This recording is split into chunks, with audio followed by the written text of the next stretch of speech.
तनु अपने परिवार में सबसे छोटी थी। उससे बड़ी दो बहनें माला और पूजा थी। तनु के पिता राजेश जी ने तीनों बेटियों को बड़े ही लाड प्यार से पाला था। राजेश जी की कमाई भी इतनी ज़्यादा नहीं थी कि वो अपनी बेटियों की शादी बड़े रईस खानदान में करें। फिर भी उन्होंने अपने दोनों बेटियों को शादी खाते पीते परिवार में की थी। अपनी हैसियत से ज़्यादा ही उन्होंने उनकी शादियों में खर्च किया था। तनु की शादी वे थोड़े ऊंचे खानदान में करना चाहते थे क्योंकि वह उनकी आखिरी बेटी थी। लेकिन जो भी लड़का मिलता था वह इतना ज़्यादा दहेज की मांग करता था कि राजेश जी चाहते हुए भी उस लड़के से तनु की शादी नहीं कर सकते थे। राजेश जी को जो लड़का पसंद आता था वह तनु को या इनके घर वाले को पसंद नहीं आता था। ऐसे में लड़का खोजते हुए 2 साल से भी ज़्यादा का समय बीत गया। कोई भी अच्छा लड़का नहीं मिल रहा था। इस वजह से घर में सब परेशान थे। तनु की उम्र भी निकलती जा रही थी। इसीलिए तनु की माँ नीलम जी को अपनी बेटी की बहुत चिंता होने लगी। एक दिन तो नीलम जी ने यहाँ तक कह दिया कि इस बार जो भी लड़का मिलेगा बिना सोचे समझे उससे हम तनु का ब्याह कर देंगे। लेकिन कहा जाता है कि जोड़ियाँ तो ऊपर से बनकर आती हैं, धरती पर तो हम सिर्फ उसे मिलाते हैं। बस यही सब तनु के साथ भी हुआ। एक दिन अचानक तनु के सुनील मौसा जी उनके घर पर आए हुए थे। उन्होंने एक रिश्ते के बारे में राजेश जी और नीलम जी को बताया। तनु के सुनील मौसा जी ने राजेश जी से कहा कि एक लड़का है, मुंबई में एक बड़ी कंपनी में काम करता है। परिवार भी बहुत छोटा है, सिर्फ लड़का और उसके पिताजी, यानी कि घर में कुल 2 सदस्य हैं। तनु को वहाँ कोई परेशानी नहीं होगी। राजेश जी ने सुनील मौसा जी की बात काटते हुए कहा कि देखो भाई, लड़का जब इतना पढ़ा लिखा और मुंबई की नामी कंपनी में काम करता है, फिर वो हम जैसे मध्यम वर्गीय घर की लड़की से शादी क्यों करेगा? आपको तो पता है कि हम इतना ज़्यादा दहेज भी नहीं दे सकते हैं। तनु के मौसा जी ने बोला, भाई साहब, आपको दहेज में 1 रुपया भी नहीं देना है, बल्कि शादी का खर्च भी लड़के वाले ही उठाएंगे। बस भाई साहब, लड़के में एक ही कमी है कि लड़के की शादी आज से 3 साल पहले एक लड़की से हुई थी और लड़की का कर्क रोग के कारण देहांत हो गया। लड़का बहुत अच्छा है, संस्कारी है और सॉफ्टवेयर इंजीनियर है। मुंबई में उनका अपना खुद का आलीशान फ्लैट है। इससे अच्छा रिश्ता तो हमारी तनु के लिए हो ही नहीं सकता। सुनील मौसा जी ने इस रिश्ते पर जोर देते हुए कहा। कहीं न कहीं राजेश जी को भी यह रिश्ता पसंद आ गया, लेकिन लड़के की दूसरी शादी है। जब यह बात तनु की माँ नीलम जी को पता चली तो वे चिढ़-सी गईं। उन्होंने कहा कि मेरी बेटी तनु का विवाह मैं किसी शादीशुदा आदमी से हरगिज़ ना करूँगी। मैं अपनी बेटी की शादी किसी गरीब घर में कर दूँगी, लेकिन ऐसे लड़के से कभी नहीं करूँगी। क्या पता वह लड़की कैसे मरी है, हमें तो यह भी नहीं पता है कि वह मरी है या उन लोगों ने ही उसे मार दिया है। नहीं बाबा, नहीं, मैं अपनी बेटी की शादी ऐसे घर में तो कतई नहीं करूँगी। नीलम जी का मन कई आशंकाओं से घिर गया, लेकिन यह रिश्ता राजेश जी को पसंद आया। वह तनु की माँ को मनाने में लगे हुए थे।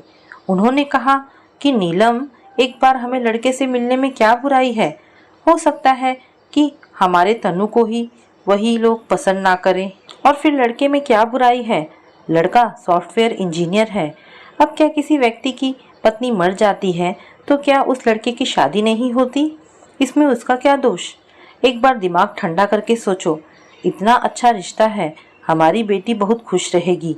हम चाहकर भी इतने अच्छे घर में तनु की शादी नहीं कर पाएंगे। और ऐसा भी नहीं है कि लड़का बहुत ज़्यादा उम्र दराज है। मुझे तो लगता है कि तनु के लिए लड़का सही है। तनु भी देख रही थी कि उसके माँ पिताजी कई सालों से उसकी शादी को लेकर बहुत चिंता में हैं। वह और अपने माता पिता को परेशान नहीं करना चाहती है। इसलिए जब उससे पूछा गया कि तनु बेटा, तुम्हारी क्या राय है, क्या उस लड़के से तुम्हारी शादी कर दी जाए, उसने बस इतना ही कहा कि आप लोगों को अगर ठीक लग रहा है तो मुझे कोई दिक्कत नहीं है। आप लोग जो करेंगे वो सही ही होगा। अगले सप्ताह लड़के वाले तनु को देखने के लिए तनु के घर भोपाल आए। लड़के का नाम अमित था और उसके पिताजी का नाम मनोहर वर्मा था। तनु देखने में खूबसूरत थी, इस वजह से अमित ने तनु को पहली नज़र में ही पसंद कर लिया। उस दिन तनु के सुनील मौसा और रीना मौसी भी आए हुए थे। सुनील मौसा जी ने अमित और उसके पिताजी मनोहर जी से तनु को देखने के बाद पूछा कि क्या आप लोगों को लड़की पसंद है? अगर हाँ बोले तो बात को आगे बढ़ाया जाए।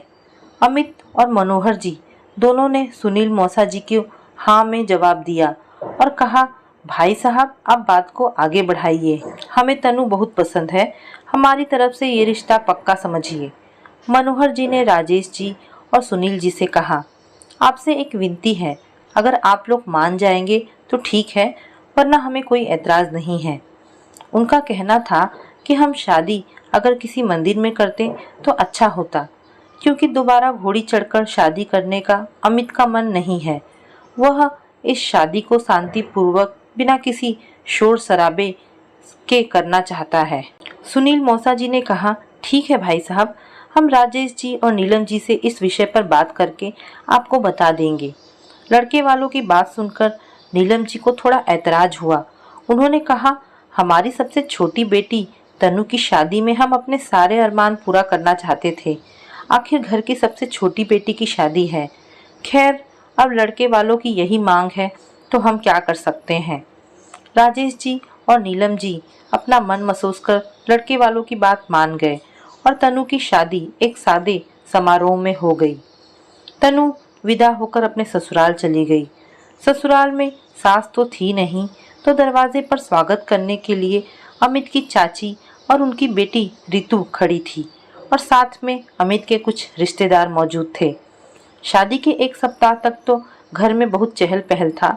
जैसे ही सारे रिश्तेदार अपने घर को चले गए कि घर बिल्कुल ही सुनसान और वीरान हो गया, क्योंकि अमित भी ऑफिस चला जाता था और उसके पिताजी भी बहुत कम ही बात करते थे। वह दिन भर अपना कोई ना कोई पुस्तक पढ़ने में लगे रहते थे। तनु भी क्या करती, अब तो शादी होने के बाद उसका भी यही घर था। अब चाहे जैसा भी रहना पड़े, रहना तो पड़ेगा ही।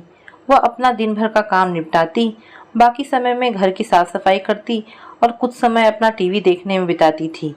अमित ऑफिस से घर आने के बाद भी तनु से कोई खास बात नहीं करता था, बस काम की बातें ही एक दूसरे में होती थी। शुरू में तो तनु को लगा कि नया नया शादी हुआ है, धीरे धीरे सब ठीक हो जाएगा, हम दोनों एक दूसरे को जान जाएंगे, फिर आपस में जैसे पति पत्नी रहते हैं वैसे रहने लग जाएंगे। लेकिन शादी को 6 महीने से भी ज़्यादा हो गया था। बस अमित और तनु के बीच सिर्फ खाने पीने के दौरान ही बातें होती थी। अमित भी ऑफिस से आता और खाना खाने के बाद सीधे सो जाता था।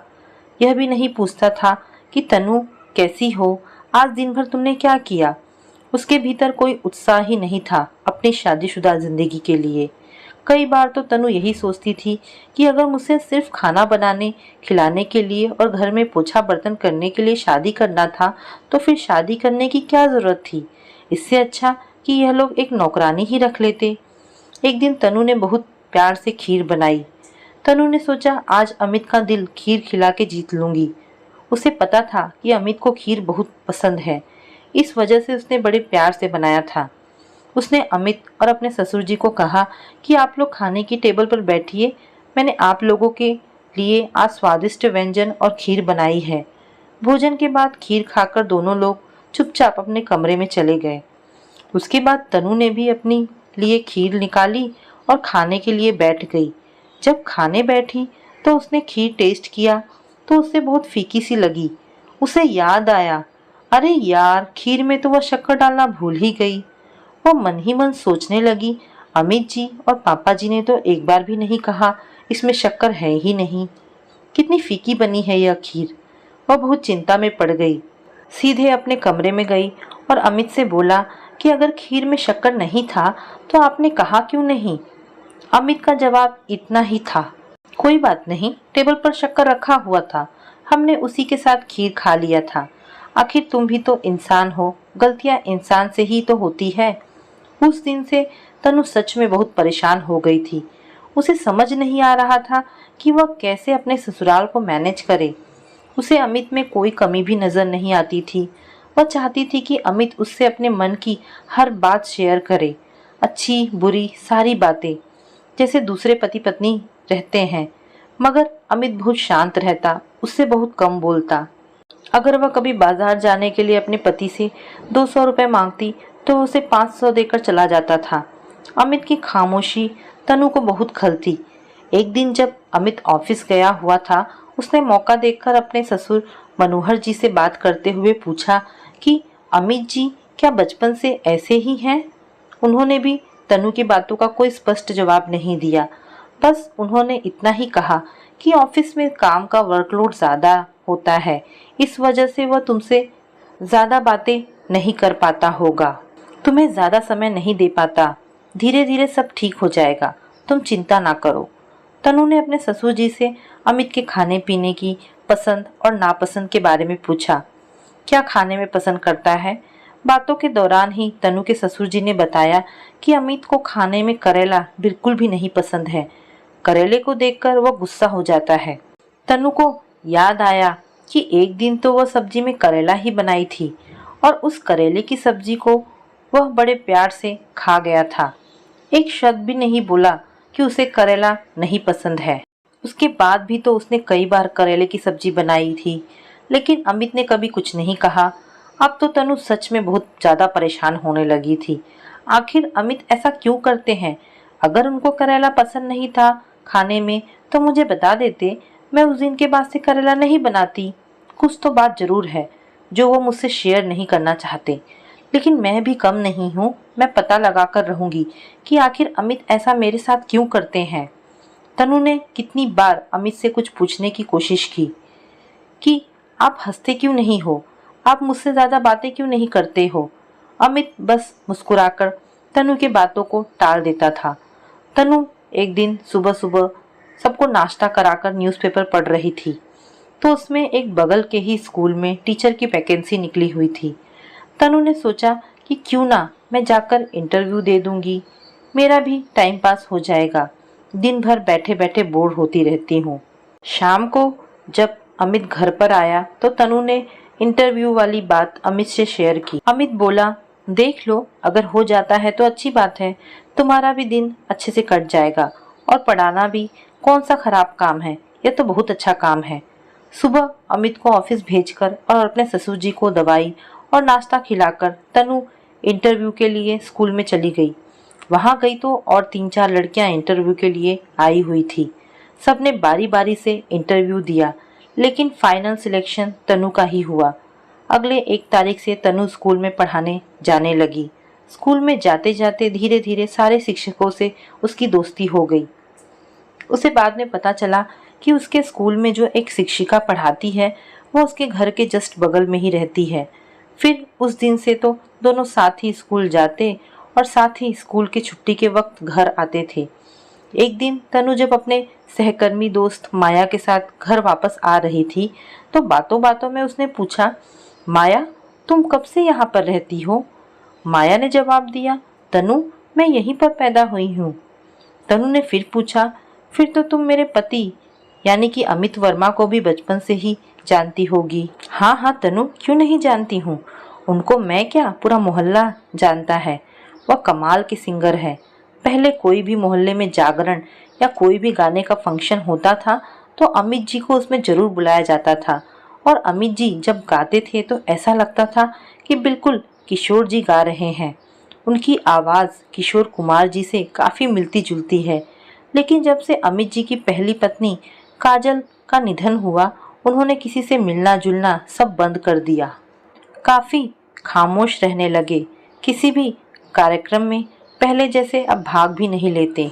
उसी समय तनु ने माया से एक और सवाल दाग दिया। एक बात बताओगी माया? पूछो, क्या पूछना चाह रही हो? माया तुम मुझे क्या बता सकती हो कि अमित की पहली पत्नी की मौत कैसे हुई थी? माया ने कहा, तनु मुझे भी उतना तो पता नहीं, बस इतना पता है कि उनकी पत्नी की मौत तो रसोई घर के गैस चूल्हे में लीकेज होने और आग लगने से हुई थी। अब तो तनु बिल्कुल ही सहम गई।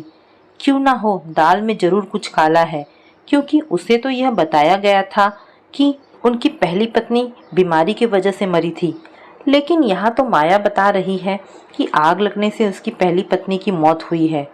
अब तनु को शक होने लगा कि कहीं यह लोग मिलकर अमित की पहली पत्नी को जला तो नहीं दिए।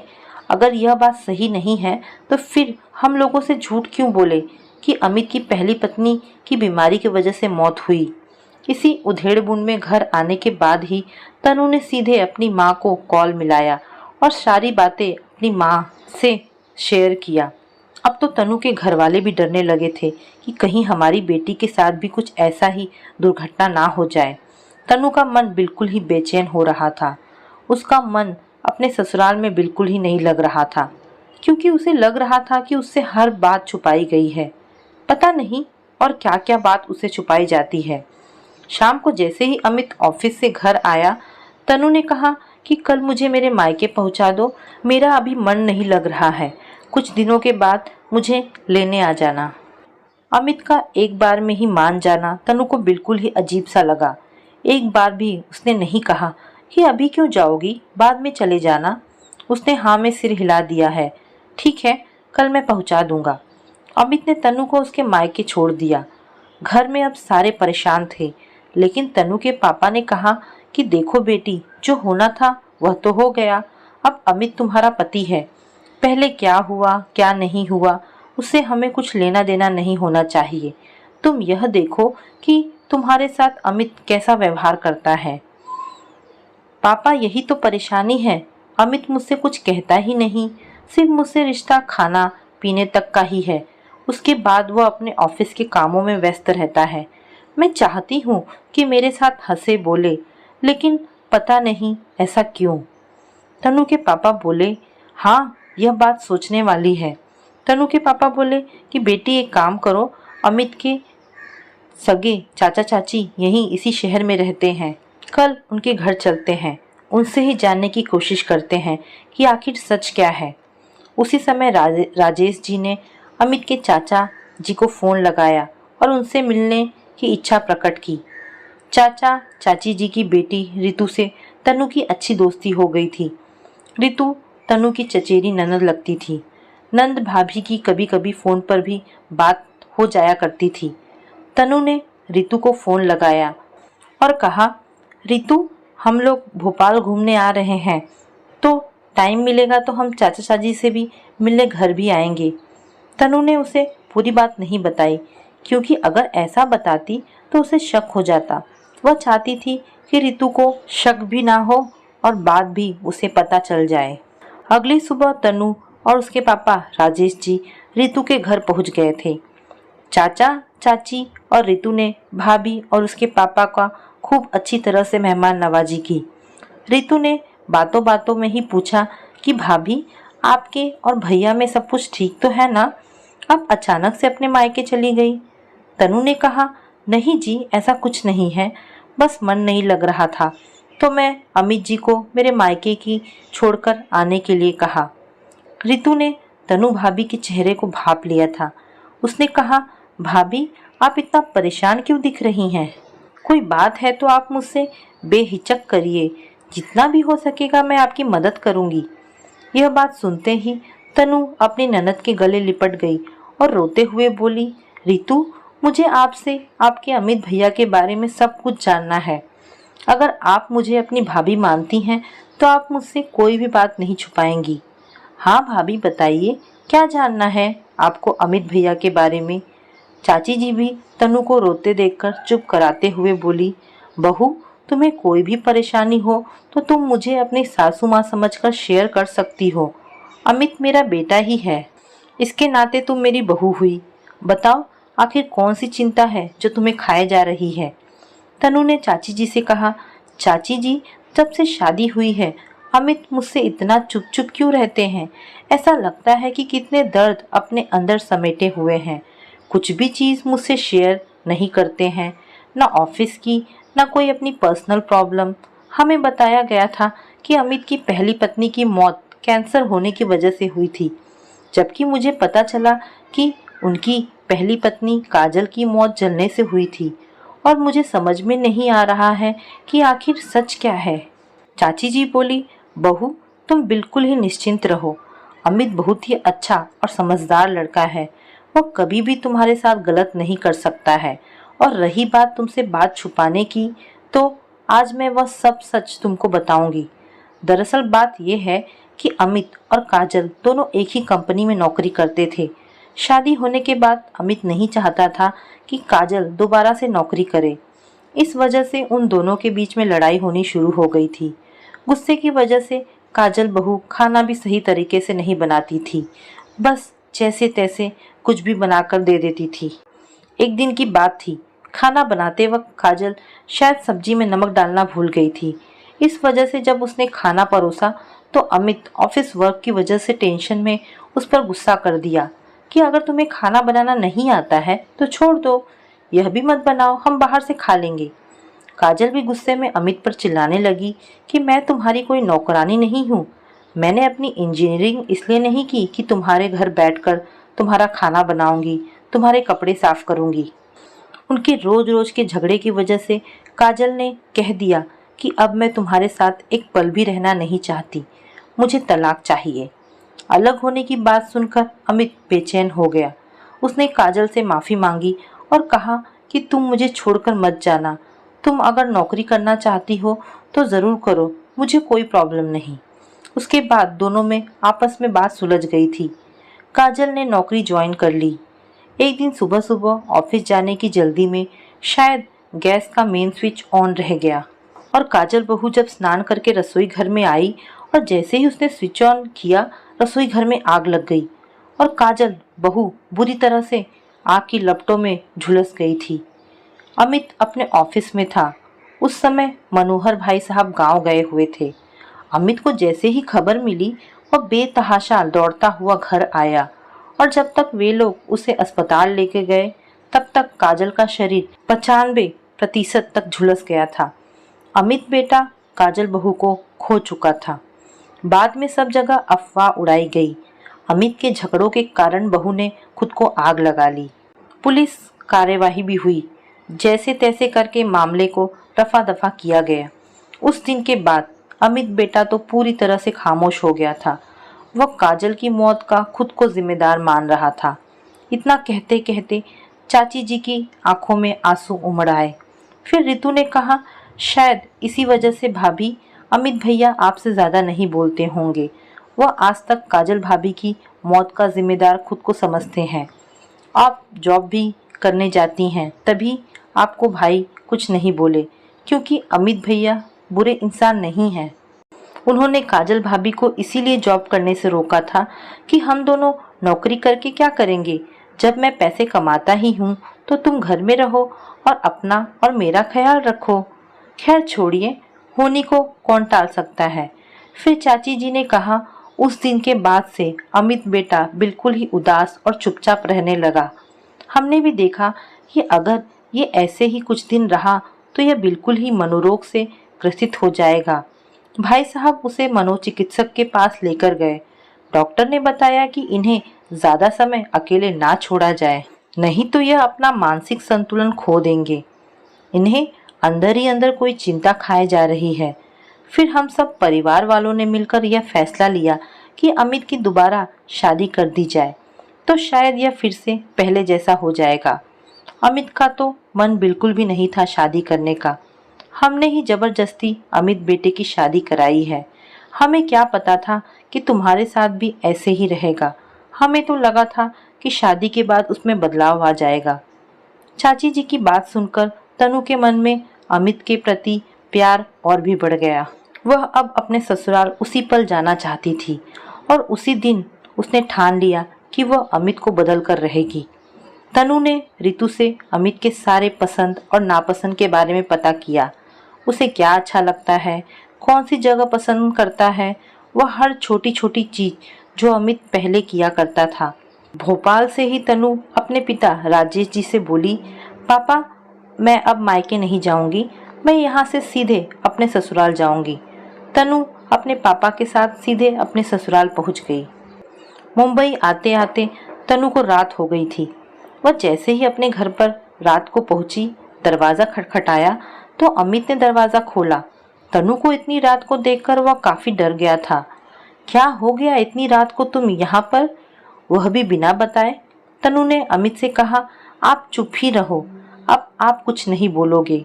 आपने अपने अंदर इतना दर्द समेटा था और आज तक कुछ भी मुझे नहीं बता रहे थे। क्या आपको यह नहीं पता कि जब एक लड़का लड़की की शादी हो जाती है तो वह एक दूसरे से 7 जन्मों तक उसके सुख दुख में साथ निभाने की कस्में खाते हैं। और आप यह कैसे भूल गए थे कि आपके दुख दर्द में मैं आपका साथ नहीं दूंगी। धीरे धीरे तनु हर वह चीज करने शुरू कर दिया जो अमित को पसंद था। अमित को फिल्म देखने जाने का मन नहीं होता था, फिर भी जबरदस्ती उसके पसंद के हीरो की जब भी फिल्म रिलीज होती थी उसे दिखाने ले जाती थी। कुछ दिनों के बाद अमित और वह घूमने के लिए शिमला भी गए, क्योंकि अमित को बर्फीली जगह पर घूमना बहुत ही पसंद था। शिमला जाकर अमित को धीरे धीरे एहसास होने लगा कि वह तनु के साथ बहुत गलत कर रहा है। अतीत की वजह से तनु को कभी भी पत्नी का दर्जा नहीं दे पाया था, लेकिन वह अब अपने अतीत को भूलकर जीवन में आगे बढ़ने का स्वयं से वादा करता है। तनु को जो ससुराल पहले सुनसान और उदास लगता था, अब उस ससुराल में रौनक आ गई थी। अमित भी धीरे धीरे तनु को चाहने लगा। जब भी दोनों को आपस में टाइम मिलता, दोनों एक दूसरे को चुटकुले सुनाते, इधर उधर की बातें करते। कब समय निकल जाता था उन दोनों को पता ही नहीं चलता था। कुछ दिनों के बाद घर में एक नन्हा मेहमान भी आ गया था। अमित और तनु का जीवन खुशियों से भर गया था। अब तनु को अपना ससुराल बहुत ही प्यारा लगता था। कभी तनु को अपने पिया का घर जेल लगता था, लेकिन अब यही पिया का घर उसे प्यारा लगने लगा था। तो दोस्तों, ये कहानी यहाँ पर समाप्त होती है। आशा करती हूँ आपको ये कहानी पसंद आई होगी। अगर आपको कहानी अच्छी लगी तो प्लीज़ इसे लाइक एंड शेयर करें। धन्यवाद दोस्तों।